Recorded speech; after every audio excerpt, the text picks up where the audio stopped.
사실 윤석열 검찰이 저희 민주당 당사는 그냥 마구잡이로 들어와서 압색하고 국회 본청까지 쳐들어와서 다 압수수색하셨거든요. 떳떳하면 수사 받아라 이런 논리였는데 네. 뭐가 그렇게 불안한지 국민 앞에 참 좋은 모습을 보여주셨다 이렇게 생각합니다. 그러니까 이분도 이틀막 경우에 거의 창시자인데요. 영향력이 대단했구나. 녹취가 계속 나오지 않을까 싶습니다. 네, 그러네요. 워낙 영향력이 있었던 분이라. 그래서 국민의힘 현역 의원들의 60여 명 정도가 원희룡 후보를 지지하고 있는데 네. 왜 이렇게 지지율이 안 나오냐. 한동훈 후보 입장에서도 상당히 그게 의문일 거란 말이에요. 이런 여론조사는 굉장히 없는 여론조사예요. 이렇게 하는 여론조사 거의 없어요. 한없이 가벼운 정치 토크쇼 장르만 여의도 7월 15일 월요일 순서 시작하겠습니다. 반갑습니다. 정프로고요. 주말 사이에 정말 큰 뉴스가 있었죠. 아마 많은 분들이 뉴스를 통해서 접하셨을 텐데 그것과 관련된 상세한 또 분석 그리고 전망에 대해서는 저희가 잠시 후에 한번 다뤄보는 시간을 갖도록 하고요. 먼저 우리 또 정치권 뉴스들부터 한번 좀 살펴봐야 되겠습니다. 오늘도 함께해 주실 네 분 소개를 좀 해드리죠. 국민의힘 윤희석 선임 대변인님 어서 오시고요. 네, 안녕하세요. 네, 반갑습니다. 그리고 설주한 변호사님, 네, 안녕하세요. 네, 그리고 최윤경 기자님, 네, 네, 안녕하십니까. 반갑습니다. 이분을 늦게 소개해드린 이유는 마음이 좀 많이 쓰여서입니다. 네, 우리 김지호 더불어민주당 부대변인님 어서 오십시오. 아유 반갑습니다. 네, 예. 어떻게 많이 위로의 우는 말씀을 좀 목소리네요. 전해드려요? 뭐 위로까지야 뭐 몸이 괜찮습니다. 잠겨 있습니다, 지금. 예, 예. 아니 예상하셨어요 우리 윤희석 대변인님? 이걸 예상했다고 그러면 좀 죄송해요. 제가 그랬잖아요. 지명직은 가능하다. 예상하셨고요. 그 설주한 말씀하셨어요. 변호사님은 왜냐하면 원외가 저는 어렵다고 예상 너무 아니까. 바뀌었어요. 예상 왜 바뀌었어요? 그러냐면 네. 지금 굉장히 권리당원 민주당 권리당원 사이에 정봉주 의원하고 김지호 부대변인을 이 두 표 밀자 이런 제가 움직임도 봤었거든요. 네. 근데 저는 당연히 있을 줄 알았는데 네. 어제 없어가지고 어제 같이 우셨나 봐요. 목이 많이 잠기셔가지고. 그럴 사이는 아닙니다. 당황하신 것 같은데? 더불어민주당이 이제 전당대회 하기 전에 네. 최고위원 후보가 이제 많이 나와서 네, 그 네. 중에 이제 몇 분을 좀 잠시 쉬시라 이렇게 이제 말씀을 드려야 되는 상황이 된 거고요. 그렇죠. 예선전을 했죠. 예선전을 한 거죠. 예, 예. 이른바 뭐 컷오프라고 하는 예, 저는 뭐 그 맞습니다. 이름 너무 좀 잔인하다고 생각합니다만 예, 잔인합니다. 컷오프에서 예. 떨어지신 거죠? 예, 맞습니다. 예. 13명 중에 네. 어제 5명이 떨어졌고 8명이 본선에 올라갔습니다. 그 5명 중에는 혹시 몇 등인지 알고 계십니까? 그거는 공개하지 않았습니다. 그거 공개 안 됐어요? 정말 다행입니다. 공개 너무 잔인한 거 아닙니까 그거는? 공개가 안 되고 다행이라니요. 그 말이 더 잔인해요. 아니 근데 기탁금을 돌려주나요? 기탁금 안 돌려줘. 안 돌려줘요? 아. 얼마요? 최고위원 이번에- 얼마죠? 안 돌려줘? 아니에요? 요번에 민주당이 기탁금을 네. 지난번 선거보다 반으로 줄였습니다. 아. 지난번에 3천만 원이었는데 최고위원? 이번이 1,500이고 그래요? 예선전에는 500만 넣으면 됩니다. 그래요? 이러면 홍보비로 정말 다행이네요. 그래도. 홍보비로 충분히 아니 그리고 뽑아내네요. 이 김지호를 배려했네. 아니 뭐 저를 500만 배려했다기보다는 원이면 뭐. 그렇게 바뀌고 이제 기탁금도 줄어든 데다가 예전에는 예선전이 이제 중앙위원들, 국회의원, 지역위원장, 네. 단체장, 네. 고문들 이런 분들 한 370명만 음. 투표해 갖고 이제 예선전을 8명 뽑았는데 네. 이번에는 그분들의 비중이 50%. 어허. 나머지 50%는 권리당원 120만 명이 참여해갖고 해서 사실 경쟁이 굉장히 치열했고 그래요. 뭐 여기 지금 8명 들어가신 분들도 제가 볼 때는 네. 죽을 힘을 다해서 뛰셨던 것 같아요. 그렇죠, 그렇죠. 그 그럼 개혁의 따님들은 지금 왜 김지호를 택하지 않았는가? 저도 처음 알았는데요. 네. 이 분들이 네. 이제 어떤 국민의 힘이나 네. 어떤 좀 저희 비주류하고 네. 이렇게 상대할 때는 어떤 그런 민주당 후보한테 지지를 하지만 네. 이분들이 다 각자 민주 지도자로서 역사가 있고 팬이 다 있는 거예요. 네. 그 굉장히 선별을 많이 하시더라고요. 선별을 했다? 그러니까 이제 뭐 이재명 대표와의 친소 관계 이런 거보다 능력을 봤다? 그렇죠. 그동안 얼만큼 열심히 했나. 그것도 무슨 친서관계를 봐달라고 민주 지도자로서 어느 정도 역량이 되나 이런 거 굉장히 객관적으로 평가하시더라고요. 능력. 영향 제가 뭐 역부족이었던 거죠. 아니 그러면 네. 요거 하나만 여쭤보고 마무리하겠습니다. 이 얘기는 네네. 그 컷오프가 나아요? 아니면 본선 진출했다가 떨어지는 게 나아요. 본선 진출했다 떨어진 게 낫죠. 1,500 내더라도. 아니지. 아, 컷오프가 그럼요. 낫지. 돈을 많이 쓰는데. 아니죠. 컷오프가 낫지. 그래도 제가 전국적으로 이렇게 네. 순회를 하면서 지지를 호소할 수 있고 아. 그 8명 안에 들면 또 가능성도 있는 거니까. 또 다음에 기회도 또 있을 수 그럼 있는 자꾸 거니까. 도전해야죠. 아, 1,000만 원 더 쓰더라도 그게 낫다. 아, 그럼 1,000만 원뿐 아니라 좀 뭐 체리비나 써야죠. 이런 게 더 많이 아, 쓰이지만 그렇죠, 그렇죠. 그 제가 이번에 선거를 경험하면서 네. 사실 제가 이제 최고위원 후보다 보니까 네. 각 지역대의원 갈 때 네. 다 제가 인사말로 한 3분에서 5분 했습니다. 아, 그 시간조차 소중하군요. 그럼 아니 그게 굉장히 연습이 되고 아, 그래요. 그 제가 한 12명하고 싸웠는데 네. 진짜 한 사람씩 돌아가면서 진짜 마이클 타이슨이구나.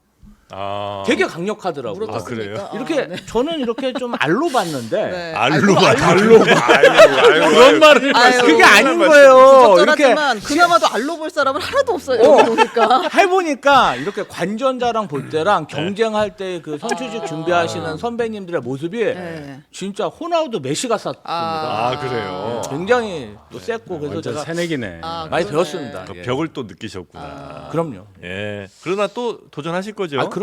예, 도전은 여기서 멈출 수 없습니다. 좋은 경험했습니다. 네, 도전할 때마다 돈은 좀 들지만 그래도 합니다. 그래서 돈의 열심히 액수가 벌어야 줄어듭니다. 됩니다. 아, 효율적으로 이름표 안 뗐잖아요. 계속 도전하겠다는 그럼요, 거지. 그럼요. 아니 아유. 그래도 누가 됐는지는 한번 아, 그거 얘기를 좀 드려야 알려주세요. 될 것 네, 같아요. 진짜 누가 된 거야. 네네 누가 최고위원 이제 일단 본선을 갈 수 있느냐 예. 전현희 이거 기호순입니다. 네. 전현희 의원, 한준호 의원, 강선우 의원, 김민석 의원, 민영배 의원, 김병주 의원, 이현주 의원 그리고 정봉주 전 의원입니다.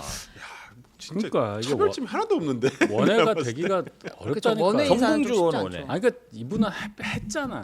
아, 정봉주 의원이 정치를 40년 그렇죠. 했다고 맨날 그러니까 얘기하는데 그분을 같은 원내 원회라고 4년이 생각하시면 안 있었고. 돼요. 저랑 식사라면 같이 하셔야 되겠네.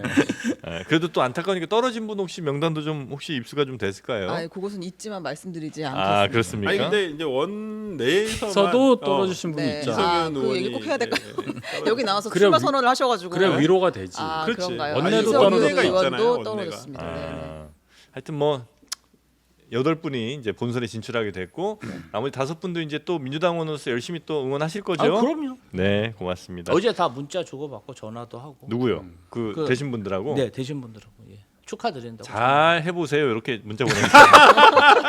잘 한번 해보세요. 이렇게. 그 참. 아 축하드리고 근데- 도와드린다고 했죠. 어디 가든 네. 민주당 얘기 이렇게 오래 하는 게 아, 정말 오래간만입니다, 네. 진짜. 간만에 지분 확보했습니다. 김지호 전당대 흥행되네. 안 나오셨으면 아, 못했을 거의 뻔했는데. 요즘에 거의 진짜 거의 막바지 한 1, 2분 다루고 끝나버리는데. 그러니까. 아 처음에 얘기하니까 좋습니다. 네, 굉장히 오래 한 아유. 겁니다. 아니 저도 몰랐어요. 사실 어제 애본으로 정신이 없었는데 감사했다고 문자가 와가지고 아이고 이를 어떡하나 제가 지명직 가능하다니까.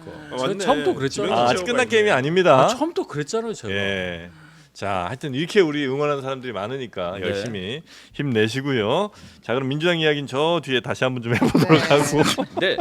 자, 일단 이거는 우리가 얘기 안 할 수가 없죠. 네, 뭐 네. 일단 다시 자세히 다루겠습니다. 일단 미국 트럼프 전 대통령, 트럼프 지금 현재 이제 후보가 될 텐데 총격 사건이 발생했습니다. 네. 이 미국 대통령 선거에서 지금 공화당 후보로 나와 있잖아요. 도널드 트럼프 전 대통령이 현지 시각 13일 유세 현장에서 피격을 당했습니다. 이 노세한 조 바이든 대통령의 이미지와 더욱 대비가 됐고 그 순간에 그 네. 현장이 아주 굉장히 잘 대처했다라는 이야기가 있는데요. 우리 지지층이 결집하고 또 중도층 표심을 트럼프로 옮기는 데 결정적인 역할을 할 것이다. 이 당시 상황이. 저 사진. 네. 아, 이거 누가 참 찍어서 참 그 퓰리처상 네, 기자가 그러게요. 찍었다고 하는데 너무 잘 찍었어요. 파란 하늘에 네. 성적이 펄럭이고 트럼프 후보가 불끈 주먹을 네. 쥐고 있는. 저기다 기호 쓰고 그냥 트럼프 쓰면 아니, 되는 거 얼굴에 아니에요? 피 이제? 있는 게 그렇죠. 포인트잖아요. 네. 저기서는. 프랑스 대혁명의 자유의 뭐 자유의 여신과 뭐 똑같아요. 내가 봤을 너무 극적인 사진이죠. 네. 네.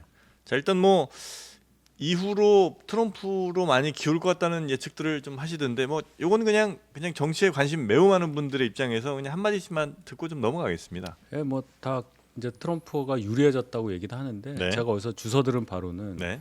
미국에 7개의 스윙 스테이트가 있잖아요. 네. 네. 승부를 모르는 다른 데는 정해져 있고 그 중에 하나가 펜실베니아주인데 그 네. 펜실베니아 주에서 공화당원인 청년이 공화당 선거인단으로 등록한 사람이 범인이다라는 점에서 이거는 간단치 않을 수도 있다라는 의견도 간단치 않을 수 있더라고요. 있다. 아, 공화당 원이기에. 근데 공화당의 뭐 당원 등록은 하긴 했는데 또 예전에 뭐 민주당 그쵸. 바이든 후보한테 예. 뭐 15달러인가 또뭐 후원금 같은 것도 낸 네. 이력도 있다고 하고 뭐 그게 얼마나 중요하게 또 작용할지는. 결론은 민주당 후보 교체 가능성이 높아지면 네. 그래서 더 센 분이 한 분 있다고 우리가 보잖아요. 미셸 오바마. 네. 그분이 만약에 나오게 되면 트럼프한테 이게 좋은 거냐 이렇게 생각할 수도 있겠죠. 예. 근데 저는 미국의 선거 방식 때문에 네. 조금 모를 수도 있다고 봐요. 그러니까 우리나라는 전체 국민이 다 투표를 해가지고 표가 하나라도 많으면 당선되는 스타일 그 네, 선거 네, 방식이잖아요. 네. 근데 미국 같은 경우는 대의원제, 그러니까 간접 선거잖아요. 네. 주별로 선거인단 선거인단. 뽑아서. 그렇죠. 선거 인단을 뽑는 선거이기 때문에 조금 다를 수도 있다고 봅니다. 그러니까 과거에도 엘고어 같은 경우에도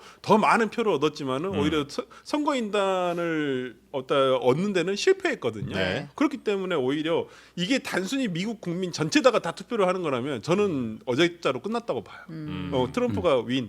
네, 네, 끝인데 여기는 중도 표심을 가지신 분들이 분명히 심정적으로 와 트럼프 대단하다 이렇게 생각할 수 있거든요. 네. 총알도 뚫는다 네. 이렇게 생각할 수 있는데 근데 이건 또 모르잖아요. 대의원을 그러니까 하는 것이기 때문에 거기다 표심을 던지는 거기 때문에 저는 아직까지는 모르겠고 또 FBI 수사 결과가 어떻게 결과가 나올지 네. 그걸 또 지켜봐야 되는 문제라서 트럼프가 유리해진 건 사실이지만 뭐 끝났다라고 보기에는 조금 어렵지 이런 않은 것 같다. 네. 혹시 이런 거 볼 시간이 없으셨을 것 같긴 한데. 막 연설 중에도 막 알려주더라고요. 저를 도와주시는 선거 참모분들이 알려줬는데 그래요? 이 사항 자체가 네. 너무 극적이고 그 총알이 날아가는 사진까지 네, 네. 지금 막 공개되고 있잖아요. 네, 맞습니다. 그래서 언론 집중도가 매우 높은 상황인 것 같습니다. 그래서 어쨌든 유권자의 관심이 네. 집중되고 있는데 뭔가 좀 극적인 전 연출도 아닌데 네. 너무 좀 극적인 모습이 연출됐기 때문에 네. 저는 뭐 트럼프 대통령 후보의 그런 선거전이 압도적일 것이다. 그리고 또 이런 부분도 있어요. 특별한 견해 없으신 걸로 가요. 이런 부분 있어. 네. 이게 약간 이제 미국인들이 네. 그 중국의 그런 경제적인 성장이라든지 네, 네. 최근 우크라이나 전쟁이라든지 아, 이런 거에 좀 불만이 많죠. 자신감을 잃고 아. 뭔가 위축된 부분이 있었는데 네, 네, 네. 그런 부분을 잘 파고들어서 선거전을 했던 게 트럼프 대통령입니다. 아, 그렇죠. 미국인의 자신감, 자존감에 대해서 굉장히 많이 어필을 했는데 이번에 어떤 총격전에서도 뭔가 자신감 있는 모습을 어필했기 때문에 지지층이 더 굉장히 결집할 수 있다. 아, 그럴 수 그렇게 보고 있겠죠. 있습니다. 네. 자, 하여튼 요 관련된 내용은 저희가 잠시 후에 이어지는 시간에 좀 상세하게 분석해 보도록 하겠습니다. 네. 자, 그럼 이제 우리나라 국내 정치 뉴스로 좀 가볼까요? 네, 그 최상병 특검법 처리 그리고 윤석열 대통령 탄핵 청원 청문회를 둘러싼 여야 갈등 속에 오늘로 예정됐던 22대 국회 개원식이 결국 불발됐습니다. 네. 자, 앞서 야당 법사위 소속 의원들이 대통령 탄핵 청원 청문회에 증인들은 모두 출석하라라고 하면서 대통령실을 찾았는데요. 네. 대통령실 인사들의 출석 요구서를 직접 전달을 해서 그러니까 쉽게 말하면 송달을 하겠다 우리가 네. 이런 취지였던 것 같아요. 국회의원들이 네, 의원들이 네. 직접 가서 들고 찾아왔다는 건데 받는다 못 받는다 받는다 못 받는다 하다가 막 땅에 내려놓고 이런 장면들이 있거든요. 한번 요거를 보고 오겠습니다. 네. 정당한 송달원구에 국회의원들한테 뭐 하는 겁니까? 약 올리러 올린 겁니까? 합법적이지 않은 절차에 이게 왜 합법적이지? 합법적인 국회 법사위에서 정식으로 의결해서 온 겁니다. 이걸 찍으십시오. 이게 뭐 하는 짓입니까 지금? 대통령실이 접수한 서류를 이 바닥에 내팽개쳤습니다. 이건 명백히 범죄 행위입니다. 네. 길바닥에 네. 던져진 출석 요구서. 간단히 이거 한 번만 더 얘기를 드리면 네. 이 그 국민청원에 보면 탄핵 소추 사유 5가지가 언급이 돼 있잖아요. 네. 근데 민주당은 이걸 2차례 나눠서 검증을 하겠다 이렇게 이야기를 했어요. 청문회를 2번 한다. 1차 청문회는 19일 최상병 순직 사건 수사 외압 의혹을 주제로 하는 거고 네. 26일에 2차 청문회는 김건희 여사 주가 조작 의혹을 다루겠다 이렇게 발표를 했고 네. 그 과정에 필요한 증인들은 나와 달라라고 네. 이야기를 한 거고요. 국민의힘에서는 이거 완전 원천 무효다. 애초에 이제 국민청원이 제시한 사유가 대통령 탄핵 요건에 부합하지 않는데 이걸 근거로 청문회를 한다고 전례가 없다라고 반발하고 있는 그런 상황입니다. 네. 국회의원들이 직접 가서 방문해서 이거를 전해주는데 이걸 또 받을 수 없다고 하고 그 안에서 그 사이에서 이제 결국 이게 바닥에 던져지지 않았습니까? 네. 야, 이건 이게 천국 아닙니까? 이런 경우가 많아요. 아, 그 그래요? 옛날에 청와대 시절에도 네. 그 앞에 이제 민간인가 들어오는 때 제가 이름 까먹었는데 연풍문. 그 연풍문 그렇지. 연풍문 앞까지만 오고 네. 거기서 이제 저렇게 비서관 그 포토존입니다. 연풍. 나와서 무슨 얘기하다가 뭐 가고 이런 게 많았는데 네. 이제 그 저 서류를 안 받은 것은 네. 들어보니까 국회의원들이 오겠다고 해서 일단 오시라고까지만 했대요. 오시라고까지만. 네. 그래서 일단 얘기는 하자. 근데 이걸 서류를 접수를 하는 거죠. 받으면. 네. 그러니까 그 얘기는 없었는데 서류를 아, 들고 오니 이거는 오셔서 뭐 항의하고 이런 건 좋은데 받을 수가 없는데 네.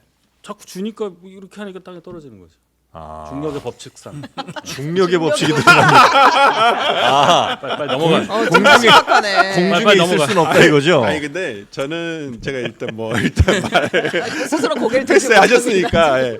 아니 근데 저는 대통령실에서도 좀 이 부분은 이렇게까지 할 필요가 없었다고 봐요. 그러니까 예. 받은 다음에 그죠. 가기 싫으면 그냥 안 가면 되고 그렇죠. 뭐 예. 그 다음에 민주당에서 또 고발하게 되면 뭐 그거에 따라서 뭐 수사를 하든 어떻든 하면 되는데 굳이 이렇게까지 안 받으려고 손을 안 내밀려고 네. 이거잖아요. 이거 손을 이렇게 근데 하는 거의 거잖아요. 지금 폐문 부재급이에요. 그냥 네. 듣고 온 거잖아요. 그러니까 지금. 법무장관이 없어서 그런 거 아닐까요? 아니 그렇게까지 할 내 필요는 송달장을 없었다 받아라. 보이는데 아이고. 너무 좀 개문 발차입니다. 아, 개문 발찬 좀 다른 개념 아닙니까? 민주당에서 개문 발차했다고요. 네, 폐문 부재 네. 아니었습니까? 네. 하여튼 뭐 어쨌든 저는 좀 미숙한 설이었다. 아니 그렇게 해서 안 받고 받는 거에 따라서 뭐 법적 아니 효력이 그건 있어요. 없지. 아니 이게 무슨 처벌받아요? 그리고 그것도 뭘- 저는 뭐 토크 국회의원들로서는 1분 늘어난 거예요. 네. 그밖에 없어요. 처벌될 건 없습니다. 토크 제가 소재 봤을 우리한테 때는. 주신 토크가 거구나. 1분 늘어난 효과밖에 없다고. 근데- 하실 말씀 있어요? 하여튼 그 국민들 앞에서 네.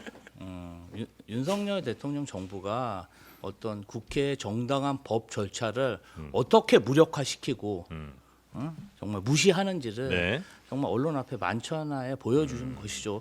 사실 윤석열 검찰이 저희 민주당 당사는 그냥 마구잡이로 들어와서 압색하고 국회 본청까지 쳐들어와서 다 압수수색하셨거든요. 아니 떳떳하면 수사 받아라 이런 논리였는데 네. 뭐가 그렇게 불안한지. 아니 그러니까 그리고 그 저기 계신 직원분들도 좀 안타까워요. 사실 저 정도는 그냥 받아도 되는 건데 얼마나 그 안에서 권한이 없으면 네. 그냥 이걸 받았다가 얼른 막 오래 가지고 있지도 못하고 땅에 내려놓겠습니까? 아마도 조금 책임 소재에 나중에 추궁을 당할까봐 저런 모습을 보인 것 같은데요. 네. 국민 앞에 참 좋은 모습을 보여주셨다 이렇게 생각합니다. 그러니까 저거를 안 받으면 네. 나중에 저는 서류를 못 받아서 안 갔는데 이런 말할 명분은 돼요? 아니 그것도 안 돼요? 아니, 아무 상관없어요. 상관없다. 이미 뭐 의결을 했는데 증인으로. 아니 근데 생각해 보면 네. 이것도 이제 퍼포먼스잖아요. 그치, 물론 정치적인 함의가 있는데 우편송달하면 돼요. 네. 우편송달이가 대통령실로 다 보내면 되잖아요. 네. 그러면 다 받는 즉시 송달이 되는 거잖아요. 그렇지. 받는 즉시. 네. 네. 그런데 지금 이제 이걸 받아라 안 받겠다 받아라 안 받겠다 이러니 뭐 이제 또 이거 가지고 또 뭐 송달이 효력이 있네. 그 굳이 없네. 주러 가는 이유는 뭡니까? 그러면? 아니, 이제 그것도 퍼포먼스죠. 퍼포먼스죠. 네. 아, 그래야 우리가 이렇게 다루잖아요. 네. 아, 제인 퍼포먼스 정부 간의 때도 대결인 거예요? 했어요. 그렇죠. 원래는 그냥 우편송달하면 저희가 야당일 때도 똑같이 했다고요. 그래갖고 네. 과거 청와대 앞에 거기 아예 텐트 치고 있었잖아요. 네. 그렇죠. 뭐 네. 그런 것도 있었으니까. 네. 그냥 하나의 퍼포먼스 정도로 이해하고 넘어가자. 그렇죠. 지금 네. 아니 그러니까 빌드업을 해가는 과정이 네. 빌드업이지. 네. 그렇지. 하나의 어떤 청문회를 지금 어찌 보면 그 개최를 해야 되는데 네. 국민의 어떤 정당성을 획득을 해야 한단 말이에요. 그렇죠. 네. 근데 그 획득하는 과정을 이렇게 이제 몸소 보여주는 거죠. 정치라는 게 다 이런 거죠. 축구 좀 보셨네. 예. 빌드업. 중앙선 넘어온 거예요. 그렇죠. 아. 미들필드에서 이제 앞으로 센터링을 해야 되거든요. 그렇지. 그렇지. 일단 저도- 축구도 이따 하겠지만. 하여튼 소기의 목적은 성공하신 것 같습니다. 저게 안 받을지는 몰랐던 것 같아요. 그러니까 누구의 소기의 목적이에요? 아니 뭐 그때 동행하신 분들은 아, 간분들의 소기의 이렇게 목적. 내려놨기 때문에 뉴스가 크게 되는 거잖아요. 저희도 지금 다루고 있고 정말 대통령에서 그냥 받으면 되는 문제예요. 네. 그러면 그냥 이슈도 안 되고 그냥 끝날 문제를 갖다가 땅에 그냥 떨어뜨려 버리니까 네네네. 이게 크게 그냥 뉴스가 지금 되는 서운합니다 거죠. 지금 기회를 얻지 못해가지고 최고위원 출마자도 거기 있고 뭐 하니까. 앞으로 하세요. 아, 네. 괜찮아 오늘은. 네. 요거는 그러면 하나의 명분을 쌓기 위한 퍼포먼스 정도로 양쪽에서. 정치적 네. 퍼포먼스로 그럼 이해를 하고 넘어가겠습니다. 네. 자, 다음 뉴스 한번 가볼까요? 네, 플랜 B는 상설 특검인가? 민주당에서는 최상병 특검법이 이번에도 부결될 경우를 대비해서 플랜 B를 내놨는데 그게 바로 상설 특검입니다. 네. 이 별도 입법이 없이 국회에서 수사가 필요하다고 본회의에서 의결을 하거나 법무부 장관이 수사가 필요하다고 판단한 사건에 대해서 특별검사를 임명해 수사할 수 있도록 하는 제도인데 이게 이제 2014년에 만들어진 법안이고 이제 그거에 근거해서 바로 가동할 수 있지 않겠느냐라는 게 지금 민주당의 생각이고 네. 황우여 국민의힘 비대위원장은 민주당의 상설 특검은 수사기관을 자신들이 만들겠다는 것이다라고 이제 반대 의사를 표했습니다. 네, 그 박주민 의원이 이제 이 부분 굉장히 또 집중하고 있는 것 같은데 네. 어디 인터뷰에선가 그 특검이 만약에 또 거부권으로 이제 오고 다시 이제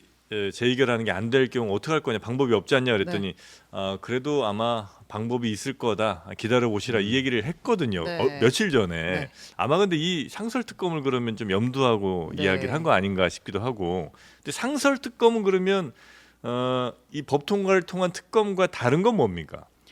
특검법이 통과되고 지금 됐잖아요. 네. 대통령이 거부권 행사를 하면 다시 재의결을 해서 또 통과를 시켜야 되는 거잖아요. 상설특검법은 이미 법안이 있기 때문에 네. 그냥 의결을 하면 바로 이 법을 시행하게 되는 국회에서 거죠. 다수 의결만 네, 하면 그냥 다수가 그냥 오케이를 하면 넘어가는 거고 시행이 되는 거고 네. 특검 후보 추천위원회가 구성이 됩니다. 네. 7명인데 이제 그 법무차관, 행정처 차장, 대한변협회장 그리고 국회 추천 4명, 국회 추천 여야 2명씩 추천을 하게 되어 있는데요. 네. 근데 물론 이제 법무차관, 행정처 차장, 대한변협회장 하고 여당 인사 둘이 다 반대를 해버리면 추천위가 잘 안 돌아갈 거 아니에요.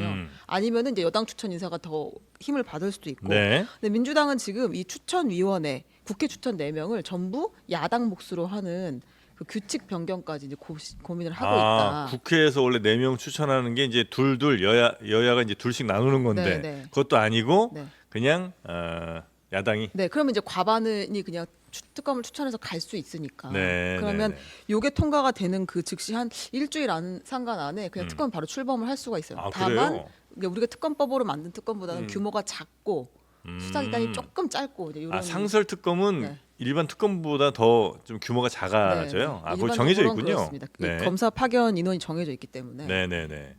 이렇게 해서 그럼 상설 특검으로 가면 뭐 그거는 뭐 안 받을 수가 없는 그런 상황이 되겠네요. 아니 근데 이제 전제 조건이 네. 국회 규칙을 바꾸겠다는 거 아니에요. 지금 아, 중요한 여야 말씀하셨는데 추천. 네. 7명의 특검 추천위원회가 네. 법무부 차관, 법원 행정처장, 행정처 차장, 변협회장 요 네. 세 분에다가 국회에서 4명이란 네. 말이에요. 근데 이게 둘이란 말이에요 원래. 네. 네. 그럼 이제 둘이 여당 몫이 들어가고 법무부 차관하고 법원 행정처장이 여당의 의견에 좀 이게 따라주는 분들을 하면 4명 과반이 여당의 의견을 쫓는 셈이 되니까 네. 야당 민주당 입장에서는 이거 그대로 두면 하나마나하다고 생각을 할 거예요. 그러니까 국회 규칙을 바꿔서 지금 뭐라고 돼 있냐면 제1교섭단체에서 2명, 그 외 교섭단체에서 2명 추천하자는 거를 국민의힘 괄호 열고 국민의힘은 빼고 이렇게 이제 넣겠다는 거예요. 그러니까 요거에 대해서는 저희가 또 똑같은 법안이다 이렇게 저희는 반대할 수밖에 네. 없는. 근데 요건 반대하더라. 반대하면은 다시 또 거부권은 대상이 아니에요. 이거는 국회 규칙 개정이니까. 법안이 있기 때문에 이미 그냥 그럼 반대하더라도 그럼 민주당이 밀어붙이면 갈 수밖에 없는 거 아니에요? 네. 그렇습니까? 근데 저는 이 부분은 네. 민주당이 너무 이것도 과유불급이에요. 그러니까 국회 규칙까지 거쳐가면서까지 하게 되면 네. 나중에 반대 상황이 왔었을 때, 그러니까 예를 들어서 국민의힘이 민주당이 아니라 국민의힘이 아주 다수당을 가지게 되고 어떠한 것을 해야 되는 상황에서 매번 이런 식으로 하면 이게 상설특검 어떻게 이걸 해요? 여기에 무슨 수사의 정당성이 생기겠어요? 그러니까 있는 것을 그대로 두고 해야지 꼴대로 옮겨가면서 계속 우리는 우리한테 유리한 것만 할 거야라고 하면 그걸 누가 나중에 그래 너희들 물론 지금 저는 최상병 특검을 해야 한다고 생각하지만은 이런 식으로 해가지고 가면 그 특검의 수사에 대해서 또 다르게 생각하시는 다른 국민들은 야 그거 어떻게 믿냐 이렇게 하실 수도 있단 말이에요. 그렇기 때문에 네. 저는 규칙을 바꾸가면서까지 할 필요는 없다고 봐요. 들어가서 거기서 글쎄요 뭐 변호사가 어떤 정파에 막 헷갈려서 특별검사가 이렇게 뭐 어떤 수사의 방향 이렇게 정해질 거라 저는 생각하지는 않습니다만은 이렇게 무리하는 것은 아니다. 저는 특검은 찬성하지만은 네. 이렇게 바꿔가면서 하는 것은 아닌 것 같아요. 네. 김지호 부대변인. 글쎄요. 글쎄요. 윤석열 네. 정부는 사실은 윤석열 정부의 측근인 송경호, 신봉수 검사장을 동원해서 야당을 정말 엄청나게 탄압을 하고 있는데 그리고 시행령을 수시로 바꾸고 있지 않습니까? 네. 법령하고 다르게. 그런데 국회 규칙을 바꿔서 이런 일을 추진하는 게 굉장히 잘못된 일이다 이렇게 평가를 한다면 사실은 그러면 윤석열 정부의 추천을 받는 그런 인사가 윤석열 정부를 수사해야 되나요? 항상 야당을 압수수색하고 수사할 때 죄가 없으면 왜 수사기관을 못 믿냐? 윤석열 정부의 측근이라도 우리는 공정하게 수사를 할 것이고 야당 국회의원이면 믿어라. 이렇게 하고 2년간 그렇게 수백 명 갖다가 수사하고 압수수색하고 이렇게 했거든요. 저는 사실 윤석열 정부가 그 어떤 청문회 소환장도 막 수정을 안 하려고 그러잖아요. 전혀 본인들에 대해서는 네. 조사든 수사든 거부하고 있어요. 그러다 보니까 이런 일이 막 끊이지가 않고 벌어지고 있거든요. 네. 그러면 국회 입장에서 계속 방치해야 됩니까? 저희가 다수당을 얻었고 다수당을 얻었기 때문에 민심을 따라서 네. 수사를 해야 되고요. 만약에 저희가 정권이 바뀌어서 이런 일이 벌어진다면 저는 그때 야당인 국민의힘이 이렇게 해가지고 수사해야 된다고 봅니다. 그러면 뭐 저기 국정 세력이 죄를 짓는데 네. 그러면 야당에 가만히 있어야 됩니까? 아, 그냥 뭐 3년간 방치해야 되나요? 민주당이 나중에 혹시 정권을 잡더라도 그럼요. 만약에 저희가 다수의 국민의힘이 이렇게 밀어붙인다 해도 그건 뭐 당연히 범죄 의혹이 있으면 수사를 받아야죠. 아 그렇습니까? 예. 네. 근데 수사라는 것은 증거에 따라서 하는 것이지 민심에 따른 수사의 방향이 결정돼서는 안 된다고 봐요. 기본적으로 수사라는 것은 기록과 증거, 어떤 그런 것 객관적인 증명을 통해서만 수사를 되는 안 거죠. 하는 것에 대해서는 아니, 어떻게 생각해요? 그러니까 제가 수사, 말씀드렸잖아요. 그러니까 수사- 행정력으로 그러니까 특검을- 수사를 이제 증거에 따라서 수사를 해야죠. 그런데 수사 자체를 안 하는 것에 대해서는 아니 아까 그럼 왜 말씀하실 지적을 안 때 하냐. 민심에 따라서 수사를 해야 한다 하시는 거잖아요. 저도 그 부분은 총선 민심이 그 윤석열 정부 심판이라는 것이죠. 제가 언제 수사하는데 민심 따라 수사라고 한 건 아까 아니죠. 발언- 증거 없이 아니 하라는 발언 내용 얘기는 다시 아니죠. 보시면 예. 발언 내용 중에 민심에 따라서 수사를 해야 한다라고 얘기해요. 근데 그것이 저는 이제 선회를 하는 건 특검을 해야 한다고 말씀하시는 거잖아요. 그러니까 저도 그 부분은 찬성을 그러니까 한다니까요. 특검을 해야 된다는 특검 거부하잖아요. 그렇지만- 민심이 있다는 말씀이신 거죠? 거부하고 있잖아요. 지금. 네. 아니, 그러니까 특검을 해야 되는데 제 말은 뭐냐면 민심이 원한다 해서 있던 규칙도 바꿔가지고 그것을 진행한다는 것이 맞냐 이 말이에요. 저는 그 부분은 아니라고 봐요. 그러면 특검을 계속 거부하는 상황에서 어떤 아니 오히려 대안이 있어요? 민주당으로서는 아니, 제가 그러니까- 볼 때 특검을 거부하는 상황도 나쁘지는 않아요. 제가 좀 얘기를 하면 자 윤석열 정부에서 뭐 무슨 검사를 동원해서 수사를 한다 뭐 그렇게 보실 수도 있는데 행정부는 대선 결과에 따라서 윤석열 대통령이 오롯이 운영하는 겁니다.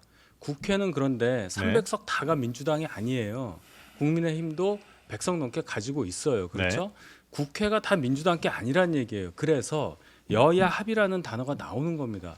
여야 합의에 따라서 법률을 통과시키면 대통령이 거부권을 행사할 명분이 없어요. 그런데 지금 여야 합의 없이 특검법이 2번이나 통과가 됐잖아요.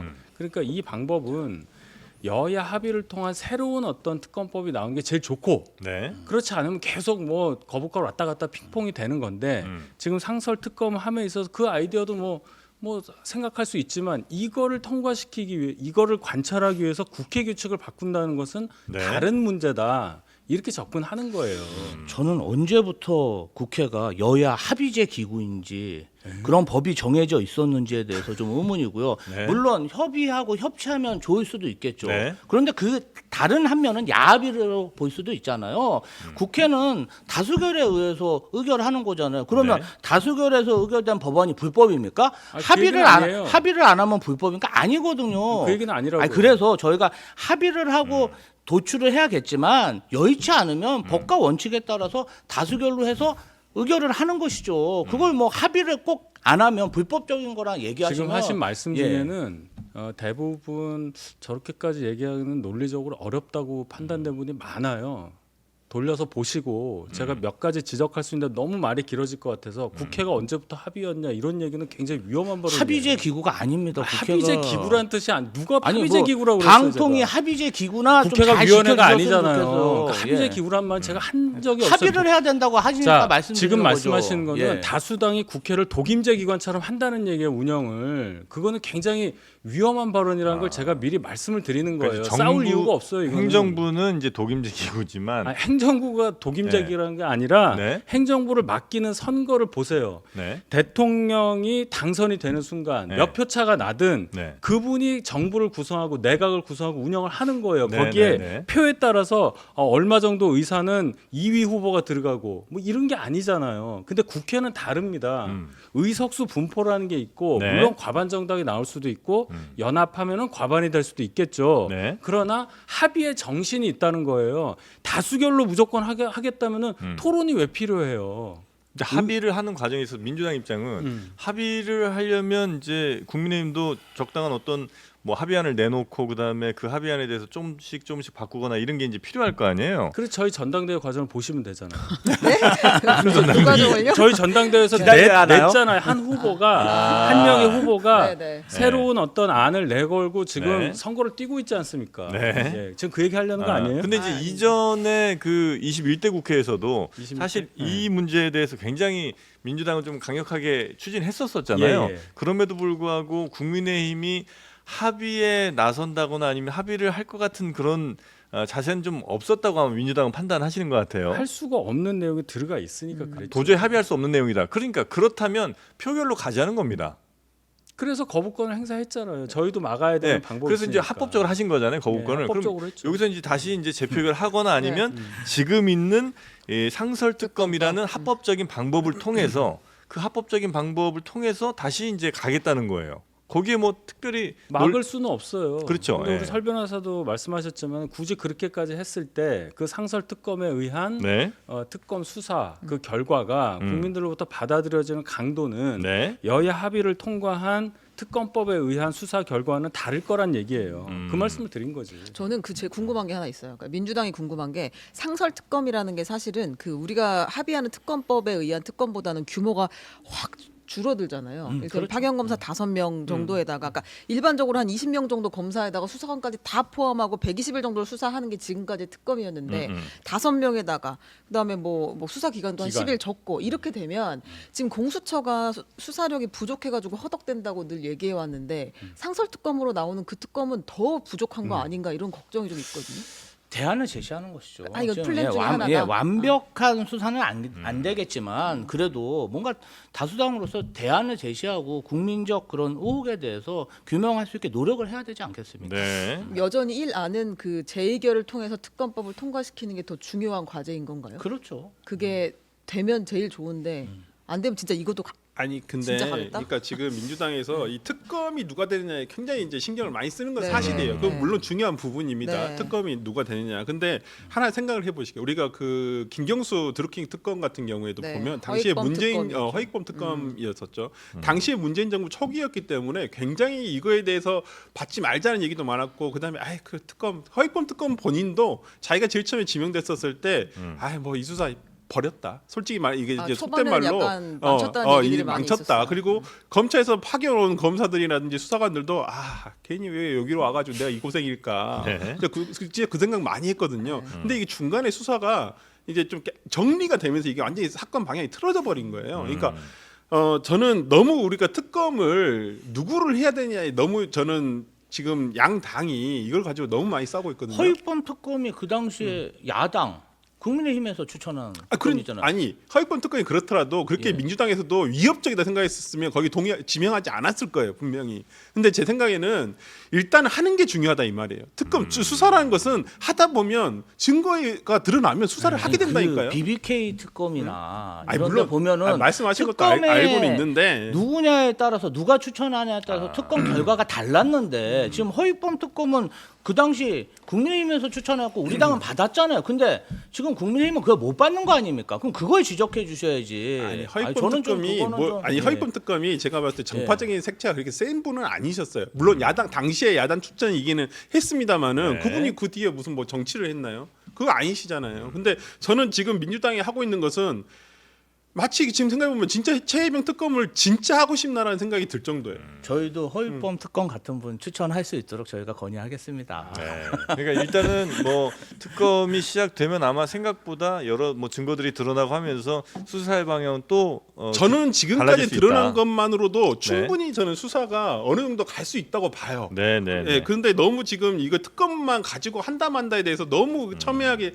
대립이 되는 것이 솔직한 마음으로는 진짜 정치권에서 이것을 해결하고 싶은 마음이 있는지가 정말 의심스러울 정도예요. 변호사님, 그럼 여태까지 드러난 증거가 분명한데 네. 국민권익위원회에서는 왜 죄가 없다고 그걸 저한테 그러고. 물으시죠? 아니, 권익위한테 말씀을 여쭤보시는데. 딴 얘기. 예, 수사기관 자체가 지금 기사 진행 비정상적이기 때문에 네. 지금 딴 얘기로 예, 가. 뭔가 좀 공정한 야당 추천에 의한 그런 특검이 필요합니다. 필요하다. 예. 네, 알겠습니다. 자, 그래서 지금 상설 특검 얘기까지 네. 현재 나오고 있는 상황이고요. 그리고 뭐 이 모든 문제 어찌 보면 가장 이제 원인이 된 게 네. 결국 이제 임성근 사단장 이 사람을 누가 구명을 했냐 안 했냐 이제 이 윤희석 문제잖아요. 대변인의 깊은 한숨으로 아니, 이 이게 코너 도대체- 넘어갈까요? 네. 아니 간단히 얘기할게요. 지금 그 어쨌든 이종호 전 블랙펄 인베스트먼트 대표가 네. VIP를 언급하면서 임성근 전 사단장을 구명하려고 했었다라는 이제 의혹이 제기된 상황인 네. 거잖아요. 구명 로비설 이걸 이제 확인해봐야 되는 상황인데 이 공익 제보자, 이 계속 녹취를 제공했던 공익 제보자의 또 다른 통화에서 김용현 대통령 경호처장이 구명의 배우다라는 언급이 나온 것으로 확인이 됐습니다. 네. 만약에 이게 조금 더 구체화가 되면 구명 로비설의 힘도 많이 실릴 거고 또 이게 용산이 직접적으로 관여가 돼 있다 이제 이런 얘기가 훨씬 더 많이 설득력을 좀 얻을 가능성이 좀 있겠군요. 네, 김용현 처장의 관여 정황은 네. 이제 앞에서도 몇 번 나온 적이 있었어요. 뭐 7월 31일부터 8월 9일 지난해 대통령실과 국방부 관계자 등의 통화 내역을 분석을 해 보면 이 열흘 사이에 김 처장이 이종섭 당시 국방부 장관과 7차례, 임기훈 당시 국가안보실 국방비서관과 4차례 통화한 사실이 확인이 돼서 네. 이 이름이 여기서 처음 나온 것은 아닙니다. 다만 녹취에서도 이 이름이 나왔다. 네. 지금 이런 상황이고요. 그 대통령실에서는 김용현 처장은 임성근 사단장 구명을 위해 일체 관여한 바가 없다.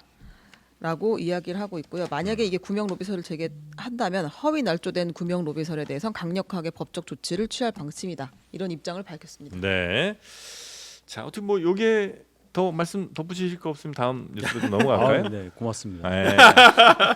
아니 뭐 꼭 있으시면 하고 넘어가셔도 됩니다. 사실은 그 김용현 네. 그 경호처장이 군 인사 관련해서 상당한 영향력이 있고 네. 이분이 또 과잉 경호의 상징처럼 돼버리지 않았습니까? 이틀막 경호의 거의 아. 창시자인데요.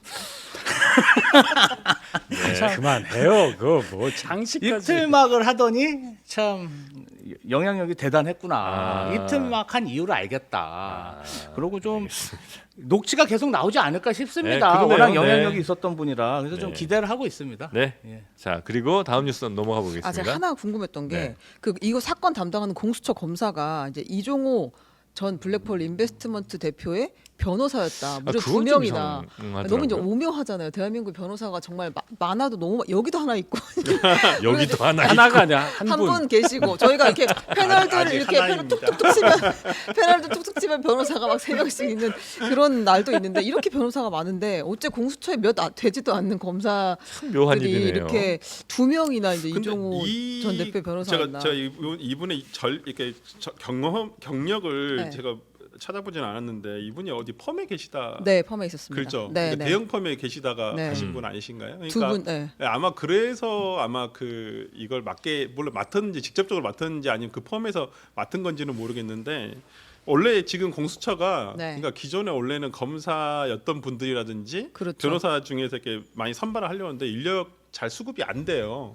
그러다 보니까 정말 자기가 뜻이 있는 사람들만 가고 있거든요. 그러다 보니까 가는데 좀 저는 좀 이게 그러니까 우연치고는 너무나 참 기묘한 우연이긴 한데 네. 근데 이종호란 분이 네. 얼마나 법적인 사건들이 많았을까 리걸 이슈가 많았었으면 그리고 설주환 변호사님 왜 이런 사건 선임을 못 하고 지금 여기 그러니까 계시는 제가 거죠? 저한테 오시면 정말 저렴한 가격에 많이 잘해주는 거예요. 다른 이분들은 거 하셨잖아요. 네, 이분들은 싸다고 하는 분들이 아니에요. 그리고 그러니까요. 네. 잘해줄 수 있는. 근데 굳이 상황을 정리해 보자면 네. 이 공익 제보자 신청한 이 분이 지금 계속 녹취록을 까고 있는 거 아니에요? 근데 이걸 들고 공수처에 갔는데 저 이거 관련해서 제보하려고 사단장 구명 로비 관련해서 자료도 제출하고 진술도 하려고요 하고 왔는데 이제 거기 맞은편에 앉아 있는 검사가 그 이종호 대표 손 든 거지. 예, 그 전 변호사였던 거예요. 그래서 이제 서로 마주보고 이게 무슨 상황인가 이제 얘기를 까보고 보니까 아 네가 하려는 게 이런 거였니? 그럼 난 이제 그럼 기피 할게. 이렇게 상황이 된 거죠. 아주 네, 오묘한 네, 상황입니다. 그러니까 원래는 이종호 씨가 드러나지가 않았었잖아요. 얼마 전까지만 하더라도. 그러니까 이 사건에서 본류가 아니라고 생각하고 이제 뭐 담당해서 수사를 하고 있었는데 갑자기 뭐지 이분 제가 예전에 변호사할 때 이렇게 변호하던 분인데요 하니까 여기서 이제 스톱이 된 건데 저는 어찌됐든 간에 그래도 이 부분을 숨기지 않고 네. 미리 이제 본인이 이게 드러나자마자 그만두고 기피 신청한 것 자체는 저는 잘 하셨다고 봐요. 숨겼으면 진짜 아, 큰일 숨기면 나죠. 안 되는 이거는. 예, 아니, 이 상황이 이렇게 낯설지 않아요. 국회에도 있잖아요. 우연히 이재명 대표랑 관련된 변호인들이 우연히 국회의원이 됐어. 우연히 법사위에 있고. 아니 다 우연은 그분들 아니죠. 경선으로 제 얘기 좀 할게요. 후보된 분입니다. 경선. 아, 네. 경선. 이번 경선하셨지 않아요? 경선 하셨잖아요. 저희는 또 달라요. 슬픈 이야기 왜 나니까. 그래요? 양쪽 다 경선했잖아요. 감정 싸움 요 우연히 정도로. 이렇게 되더라고요. 네. 근데 제가 뭐 이게 직접적으로 관련된 얘기 아닌데 네. 이 자리가 네. 굉장히 배고픈 자리네. 배고파지는 자리네. 아 왜요? 왜? 아니 계속 저 광고를 보게 되거든요. 아, 뭔가 광고에 보면 닭똥가리를 계속 보이는데 저게? 방송에 집중하셔야죠. 네. 아니 그래서 변호사님. 아 얘기 듣고 있는데 계속 닭똥가리 보면 아닙니다. 배가 고파져가지고 그 발언은 좋았습니다. 그러니까 닭똥가리는 아주 맛있는 촌리 똥 보이고 닭똥가리 네. 보이고 아까 굉장히 그 맛깔나죠. 못 봤어. 리볼드 아레기니 5천이 보이고 그래가지고 네. 광고에 특화되셨는데. 네, 좋습니다. 방송을 아시네. 아 근데 이게 약간 세계관의 네. 조화예요. 저는 이걸 무슨 생각이 드냐면 이 광고 얘기하는데 죄송한데 이게 지금 그 도이치 주가 조작 특검하고 최상병 특검이 이 교묘하게 겹치는 유니버스? 지점이 이 유니버스가 이종호 전 어. 대표예요. 아 그러네요. 거의 닥터 스트레인지 느낌으로. 저희 당 전당대회가 궁금하지 않으세요? 없어요. 근데 하나만 아직 더 멀었어요. 하나만 네. 더 뉴스 짚고 가겠습니다. 많아. 시간이 지금 얼마 안 남아서 하나만 더 갈게요. 김건희 여사 명품백 수수 관련해서 요거를 안 다룰 수가 없게 됐습니다. 예. 왜냐하면 입장을 직접 밝혔어요. 네. 그렇지. 네, 변호사. 김건희 여사의 법률 대리인이 이제 직접 그 언론 상대로 서면 인터뷰도 했고 공식적으로 입장도 밝혔는데요. 이제 이게 일반 사건이었으면 처벌 규정이 존재하지 않아서 이건 명품백 의혹 수수 의혹입니다. 네. 별다른 수사 없이 각하 처분됐을 가능성이 큰 사건이라면서 이런 사건에서 현직 영부인을 소환하게 되면 부정적 선례가 될 것이다라고 이야기를 했고요. 그 동시에 이 그 최재형 목사가 그 디올백을 주러 갔을 때 코바나 컨텐츠 사무실 영상을 공개했었잖아요. 네. 그때 이제 내가 접견하고 나오면서 있었던 그 사람들 이 쇼핑백 들고 있었고 뭐 에코백 들고 네, 네, 있었다 네, 이제 네, 이런 네. 이야기를 했는데 요거에 대해서도 이제 해명을 했습니다. 그 이 당시에 청탁자들이라고 최재형 목사는 주장을 하고 있지만 네. 실제로는 대통령실 직원이었다. 조모 행정관 그리고 이제 한 명이 누구였죠?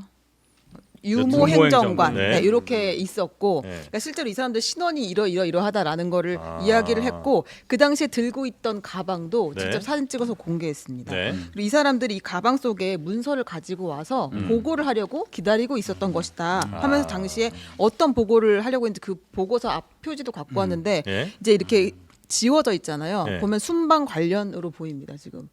아 근데 원래 김 매지가 여사가 이로 보면 순방 관련 업무 보고 네, 2020년 9월 13일 아, 이게 대통령 부속실 이렇게 순방이구나. 그렇게 보이지 않습니까?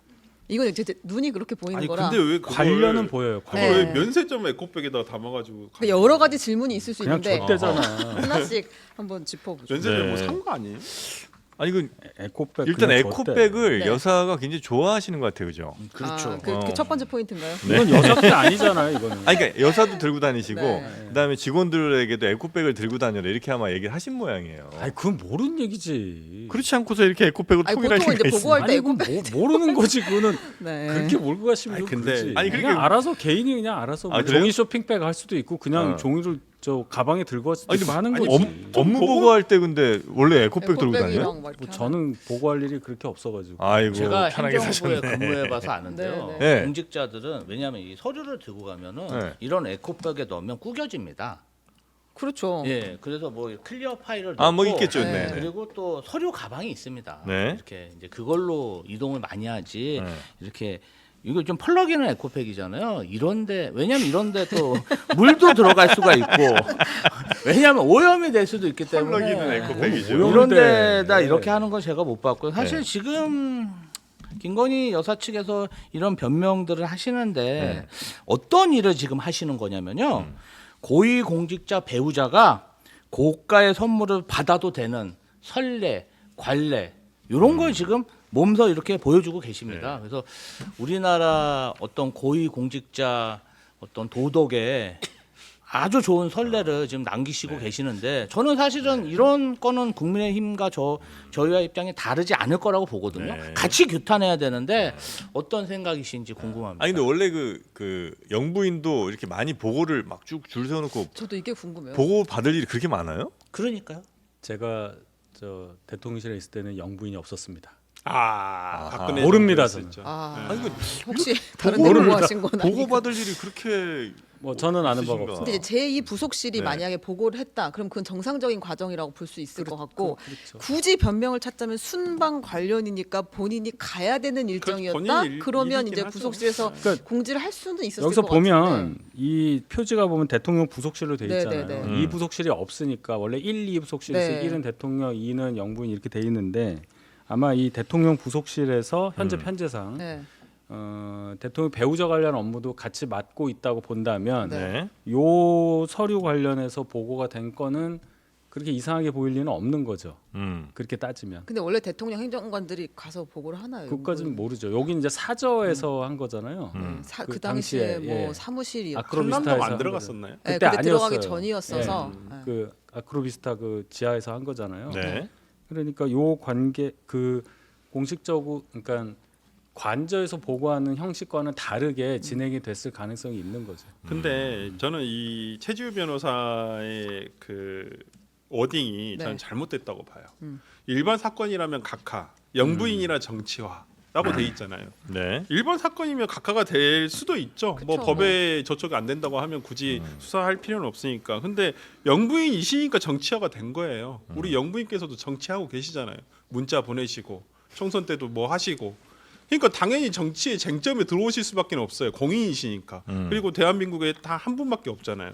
그럼 당연히 이 부분에 대해서 수사 과정을 통해서 확인을 해봐야 한다는 거예요. 확인을 해보자는 것인데도 나는 굳이 뭐 왜 나를 부르느냐, 나는 무조건 못 나간다 이렇게 얘기하실 것은 아니라는 거예요. 근데 네. 이 부분과 관련해서 지금 그러면 최지우 변호사 말대로라면 영부인은 그냥 일반인하고 똑같다는 건가요? 그건 아니잖아요. 일반인은 아니시잖아요. 일단은 네. 그렇기 때문에 저는 이렇게 피해 가겠다라고 하시는 거, 이렇게 수사 거부를 하겠다라는 것은 조금 맞지 네. 않다 생각도 알겠습니다. 봅니다. 지금 뭐 에코백 출처 사진 출처가 뭐 잘못됐다는 분들이 좀 많이 계셔서 사진 혹시 출처요? 네, 맞는지에 대해서 한번 저희가 제작진이 한번 확인을 해보도록 어떤 게 하겠습니다. 잘못됐다는 여기 사진 뭐 더 호텔 신라인가요? 이 신라 아, 면세점. 이거는 어떤 내용이냐면 여기 설명할 때 대통령실에서 이거는 그 신라 부산 면세점에서 100달러 이상 산 사람들한테 주는 에코백이었다라고 에코백의 출처를 설명했었어요. 근데 뉴스토마토에서 단독 보도를 어떻게 썼냐면 부산 그에는 신라 면세점이 없다는 거예요 지금. 열린 적이 없었다 신라 면세점이. 그러니까 이제 그 진실 공방이 다른 쪽으로 튀어서 문제가 된 거지. 이게 그래요? 우리가 오늘 소개한 사진과는 아무 상관이 없어요. 그러니까 저 직접적인 출처에 대해서 네, 그러니까 에코백의 설명이, 출처? 네, 에코백이 이거 사진 그때 출처가 아니고? 100달러 이상 주고 샀는데요. 그거 이게 사실 아예 그때 당시 부산에서 신라 그런 부산 거- 부산 면세점에서 받은 거예요. 그렇죠. 저도 못 그런데 본 것 같아요. 그 보니까 거기서 그 뉴스토마토 보도에서는 부산에는 신라 면세점이 없었어요. 한 번도 없었어요. 이제 이렇게 보도가 나와서 지금 아마 댓글들이 나온 것 같아요. 네. 또 조작이다 이렇게 되는 거예요. 잘 모르겠습니다. 이걸 진짜 몰랐으면. 그래. 아니, 그냥 좀 그러니까 큰 문제가 신라 있- 면세점을 세우지는 않았잖아요. 네네 뭐 이분들이. 팝업이었을 수도 있고 네, 뭐 그러니까. 저 모르겠습니다. 뭐 이건 좀 그건 확인이 더 중요한 필요한 얘기가 부분이다. 아니잖아. 아니 그냥 네네. 면세점에서 했다면 되지 뭘 또 부산 또 얘기를 아니 해가지고 구체적이에요. 왜냐면 100달러 이상 산 사람들한테 준 사은품이었다 이렇게 설명을 했기 때문에. 아 정말 힘들다. 알겠습니다. 윤희석 대변인 사퇴각이야 지금. 왜 뭔가요? 왜 그러세요? 너무 힘들어합니다. 지금. 일주일 있으면 저도 이제 이렇게 됩니다. 네, 저희 이제 다시- 비대위가 끝나기 아, 때문에 아, 네. 자동 해임각이에요. 네. 아 진짜 우리 오늘 그 해임을 기다리고 있습니다 지금. 아 너무 오래 했어. 국민회의 또 네. 선임 되실 것 같아요. 전당대회 아 그만 좀 해요. 빨리 이거 좀 하고 끝내시죠. 네네네 그렇습니다. 네. 아, 그 이제, 한 언론사가 한동훈 캠프가 당원들을 대상으로 실시한 여론조사에서 한동훈 후보가 과반 이상의 지지를 받았다 이렇게 보도를 했어요. 네. 당연히 그 단독 이업 보도였겠죠. 근데 한동훈 후보 측은 이제 우리와 무관하게 이루어진 보도다. 우리가 조사를 한 것에 대해서 부인하진 않았고 이거는 뭐 우리와 무관하게 이루어진 보도다라고 했는데 이제 당연히 나경원 후보 캠프 이런 데서는 반발을 하고 있었습니다. 이게 무슨 근거로 만들어진 조사인데 일방적으로 공표를 하느냐. 여론조사 공표하면 안 된다. 이렇게 얘기하면 신고를 했거든요. 상황을 좀 들어보겠습니다. 그러니까 이제 당원 명부를 주잖아요. 네. 각 캠프에게 네. 80만 명 정도 된단 말이에요. 네. 거기에서 이제 당원에 대한 의사가 알고 싶으니까 그래서 안심번호 추출해가지고 2,000명 대상으로 한동훈 캠프에서 했대요. 여론조사 했겠죠. 네. 했어요. 각 뭐 캠프가 다른 다 하겠죠. 캠프에서도 뭐. 다 예. 해서 이렇게 들리잖아요 결과가. 네. 그러니까 이제 한동훈 캠프에서 이거 공표할 리는 없어요. 왜냐하면 이건 당원당규 위반이에요. 네. 그렇기 때문에 이 보도한 통신사는 네. 나름 취재를 해서 얼추 이제 숫자를 알고 아마 그런 보도를 한 걸로 저는 들었는데 네. 거기에 대해서 나경원 후보 측에서는 이거 이렇게 얘기하면 표심에 영향을 준다 이렇게 해서 반발을 하고 있는 거죠. 네. 근데 그거는 당연히 알리면 안 되는 정보인 거잖아요, 그죠? 공표 예, 금지돼 외부에 있죠. 공표를 할 수는 없어요. 네. 근데 그렇게 은근슬쩍 예를 들어서 흘렸다고 친다면 그것도 역시 안 되는 일 아니에요? 그렇죠. 문제가 네. 될 수 있는데 예를 들어 캠프에 뭐 한 명만 있고 두 명만 있고 이러면 모르겠는데 여러 명이 있고 그 정보가 새 나갈 수 있는 걸 어떻게 사람의 그 입을 다 막을 수는 없으니까 네. 취재라는 거 뭐 여기 아시겠지만 어떤 방법도 가능한 거잖아요. 네, 네, 그런 네. 차원의 이제 문제 제기는 가능하지만 캠프에서 의도적으로 이거를 흘렸다든지 보도가 나오게끔 했다든지 그런 건 이건 아닌 걸로. 아니다. 제가 볼 때는 이걸 의도적으로 한 건 아니지만 그만큼 한동훈 위원장 캠프가 조직력이 뭔가 이렇게 믿을 수 있는 구조는 아니라는 거죠. 한동훈 캠프 조직력. 예, 외부에서 왜냐하면 흘러나왔다. 이런 정보들을 사실은 조사는 합니다. 그리고 네. 자금도 많이 들어가고 네. 아주 핵심 관계자만 볼 수 있거든요. 네. 그런데 지금 한동훈 위원장의 상황 자체가 이런 걸 무리하게 공표하거나 언론에 흘리지 않아도 압도적인 후보예요. 압도적인 후보인데도 왜 이런 사고가 나냐. 누군가는 이런 걸로 공을 세우고 싶어 하거든요. 그러니까 자기 정치를 하는 거예요. 예. 근데 사실 이게 한번 터지고 나면요. 원희룡 후보나 나경원 캠프에서 가만 안 있을 겁니다. 네. 이거 가만 안 굉장히 입고 있어요. 네. 지금. 이게 굉장히 심각한 일이에요. 네. 이런 걸 이렇게 공표하고 다니는 자체가 공표를 안 했다니까. 아니 그러니까 그 어떻게 압니까 언론사에서 리크가 얘기를 된 했으니까 거지. 아는 노출이 거지. 된 가서 건데. 기자들한테 얘기하고 정확한 근거도 보여주니까 언론사가 쓰는 거지. 그럼 그 그러한 공표가 아니지. 그러한 행위 자체가 사실은 굉장히 어떤 캠프에 피해를 주는 행위이고 네. 제가 볼 때는 조금 악재다 이렇게 보고 있습니다. 캠프에 피해를 주는 거예요, 아니면 요 전당대회에 피해를 주는 거예요? 뭐 다 피해를 주는 거죠. 양쪽 다에게? 이런 아. 행위는 하면 안 됩니다. 근데 이제 그런 거 있지 않았을까? 예를 들면 한동훈 캠프 쪽에 누군지 모르겠습니다만 지금 자꾸 뭐 뒤집어진다, 뭐 TK 지역은 이미 돌아섰다, 뭐 이런 얘기들이 하도 많이 나오니까 당원들 사이에서는 뭐 여론 안 좋다 이런 얘기들이 많이 뭐 유튜브 같은 데서 나오니까 아니야 그런 거 아니라는 거를 좀 보여주고 싶어. 그런 얘기들을 상대 캠프나 많이 하죠. 네. 그런데 결론적으로 언론사에서 그 여론조사를 하면 지지층에 대한 지지가 점점 올라가고 있다는 게 주말 동안 다 나왔거든요. 나왔는데 자체 조사한 것까지 언론에 흘린다? 이거는 좀 과유불급이다. 그러니까 이게 전 김지호 부대변인이 어떤 그 지적이 상당히 그 일리가 있다고 보이고요. 네. 근데 제가 이것도 이제 어디서 들은 얘기인데, 그러니까 지금 국민의힘 현역 의원들의 60여 명 정도가 원희룡 후보를 지지하고 있는데 네. 왜 이렇게 지지율이 안 나오느냐 이렇게 애가 타고 있거든요. 반대로 뒤집어서 얘기를 해보면 한동훈 후보 입장에서도 상당히 그게 의문일 거란 말이에요. 현역 의원들은 상당히 나를 많이 지지하지는 않는 것 같은데, 근데 지금 뭐 어떤 여론조사나 이런 결과들은 굉장히 좋단 말이에요. 이걸 객관적인 어떤 그 자료를 확보하고 싶을 거란 말이에요. 이상하다. 현역 의원들은 날 지지한다. 그러니까 이 조직표가 얼마나 동원이 되는지 안 되는지에 대해서 확인하고 싶었기 때문에 저는 이 조사를 했을 거라 생각을 하고, 네네. 근데 이런 여론조사는 굉장히 없는 여론조사예요. 이렇게 하는 여론조사 거의 없어요. 그러니까 2,000명이라는 것도 지역별로 다 분포를 해서 다 잡아내야 되잖아요. 근데 당 선관위에서 교부한 선거의 명부를 기반으로 한 것인데, 그러면 명부에도 제가 잘 모르겠습니다만은 어떤 뭐 그 휴대전화라든지 이런 네, 것들이 다 포함돼서 교부가 되나요? 네. 그렇다고 한다. 근데 이게 왜냐하면 선거 운동을 해야 되니까. 진짜요?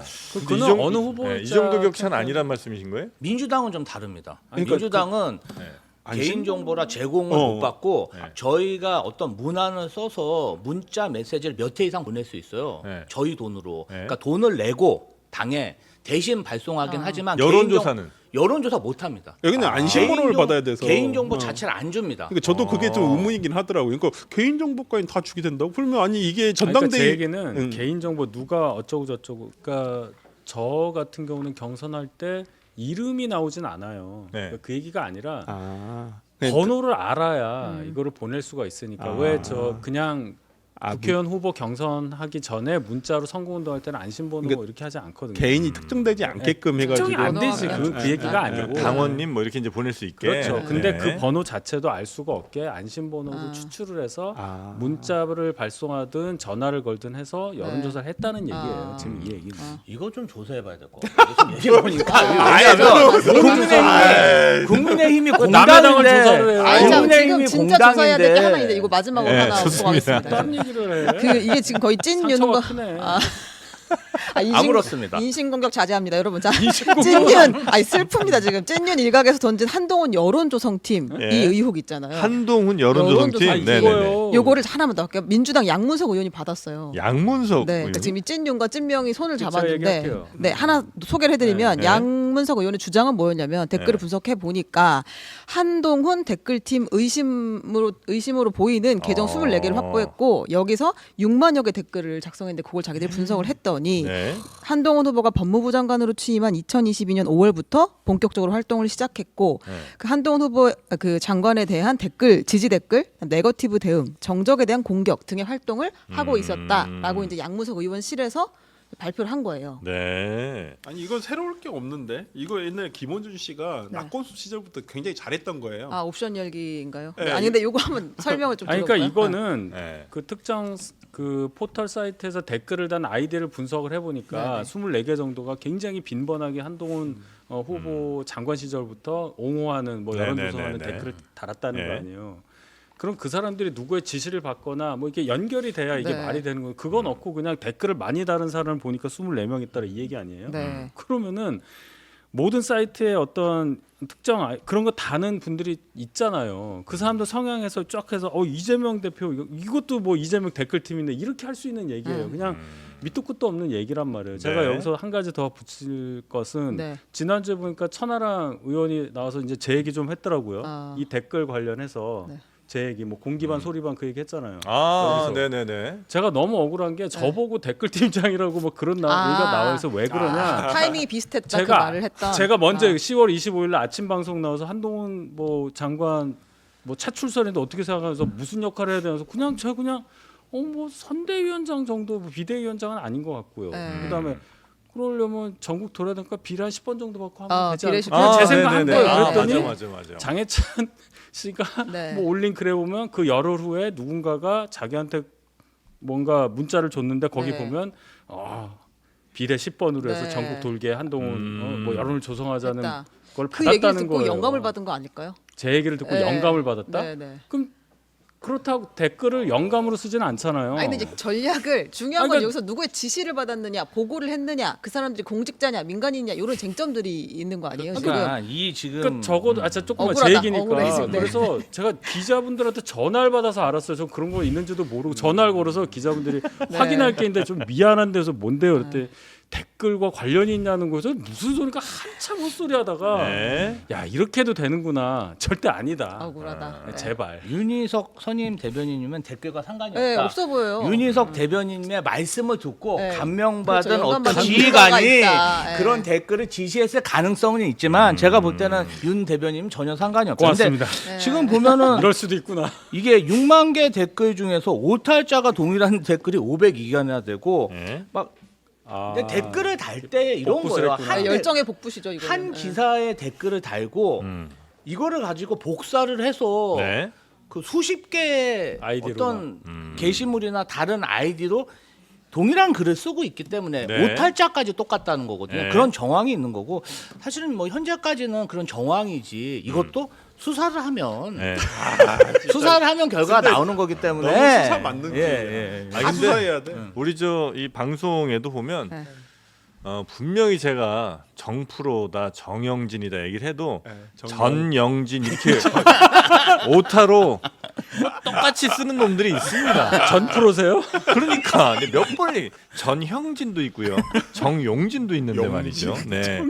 그렇게 여러분도 오탈자까지 똑같이 붙이는 이런 댓글들이 있다는 거. 정프로 물러나라 뭐 이런 거. 저보고는 뭐 윤희수 의원이냐고 전화 온 것도 많아요. 근데 윤희수. 저는 아니, 남자인데. 실제로 이 한동훈 장관이 법무장관일 때 네. 그 법무부에서 운영한 국민 기자단이라는 게 있었어요. 네. 그 기자단 중 한 분이 네. 유튜버에다 나는 법무부 국민 기자단이다 하면서 야당 국회의원을 마구 비방하는 게시물을 올린 적이 있어요. 아, 뭐 그래요? 한동훈 조선 제일검에 당한 김의겸 뭐 이런 식으로 제목을 해서 영상을 올린 적이 있어서 사실 작년 국감 때도 뭔가 그러한 불손한 움직임이 있지 않냐 국감 때 저희가 좀 지적은 했었습니다. 네네네. 이거는 뭐 진짜 좀 지켜봐야 그러니까 될 이건 문제인 것 제일 같긴 중요한 합니다. 건 그냥 네네. 자발적으로 하는 건 아무 문제 없습니다. 네. 위드훈이에서 뭐 그 카페 회원들이 하는 건 상관이 없는데 그런 얘기가 네. 많아요. 네, 근데 제가 봤을 때 여기에 대해 직접적인 지시, 네. 그다음에 거기에 대해서 보고가 정확하게 있었는지, 그다음에 금전거래 관계라든지 있었는지, 네, 대가가 이런 있었는지. 이런 것들이 이제 드러나게 된다면 그건 진짜 이제 범죄가 될 수 있죠. 네네. 네. 그 위드훈이 같은 카페에서 팬클럽 뭐 이런 모임 같은 데서 한동훈 장관한테 안 좋은 뉴스 생겼어요. 빨리 우리 댓글 가서 화력 좀 집중합시다. 이런 거는 문제 안 되는 거죠. 네. 그건 뭔 문제가 있어요? 상관없죠. 그럼요. 문제 없죠. 근데 지금 계속 이게 얘기가 되는 건 장예찬님이 지금 내가 지시를 받았고 그렇죠. 보고를 했다는 그렇게 이야기를 얘기를 하는 하니까 거지. 지금 문제가 되고 아니, 있는 거죠. 그것도 그러니까 저는 좀 이해할 수 없는 건 그게 그렇게 해서 뭐가 있었냐. 이제 아니, 공무원이 있었으면 법무부 그거는 장관이 아니, 그거는 그러니까 뭐 그게 그걸 제가 봐야 말씀드린 아는 건 거지. 장해찬 법무장관은 그러면 안 되잖아. 아니 그러니까 한동훈 당시 법무부 장관이 시켰다는 건 아니잖아요. 그게 있어야지. 그러니까 시켰다. 그건 보고 얘기가 나오니까 그 이제 링크가 확인을 있어야 해봐야 한다. 링크가 그 있어요. 얘기잖아요. 그러니까 아직까지 그러니까 장해찬 전 최고위원이 얼마만큼 이제 더 공개를 할지는 모르겠습니다만은 이제 뭐 모르겠어요. 이제 네. 그렇게 따면 진짜 문제가 되는 거죠. 알겠습니다. 자, 그 링크가 또 나오게 될지 네. 그 전당대회 전에 이 이슈 얼마나 더 커질지. 지난주 한 주는 사실 국민의힘 전당대회가 거의 뭐 주요 저희 시간에 한 80%는 잡아먹었었거든요. 근데 이제 이번 주는 조금 약해졌나 싶은 아니에요. 생각이 내일부터 근데 나흘 화수목금, 동안 네, 화수목금 토론회가 토론회가 4번 연속 있어요. 있어요. 아, 그때 이제 화수목금. 진흙탕으로 갑니까? 제가 볼 때는 원희룡 후보 쪽에서 더 센 걸 더 센 거 가요. 내지 않을까. 없어 센게. 아니 이제 그렇게 모르죠. 안 하기로 했잖아 그리고. 에이, 이제 2판 4판인데요. 판사판이 네. 네. 자, 하여튼 무엇을 상상하든 그 이상을 또 보여줬던 국민의힘 토론회 화수목금 한번 기대해 보겠습니다. 자, 오늘도 함께해 주신 네 분 대단히 감사하고요.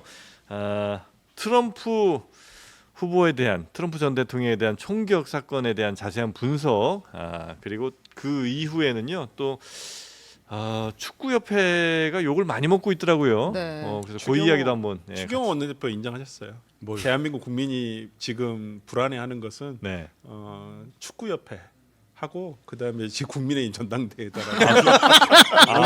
두 가지가 딱 그거군요. 아니 이거 어딩이 있어요. 이거 자폭인데? 네, 한번 자세히 알아보도록 걱정 많이 하겠습니다. 자, 오늘 함께해 주신 네 분 대단히 고맙습니다. 감사합니다. 네, 감사 들어가십시오.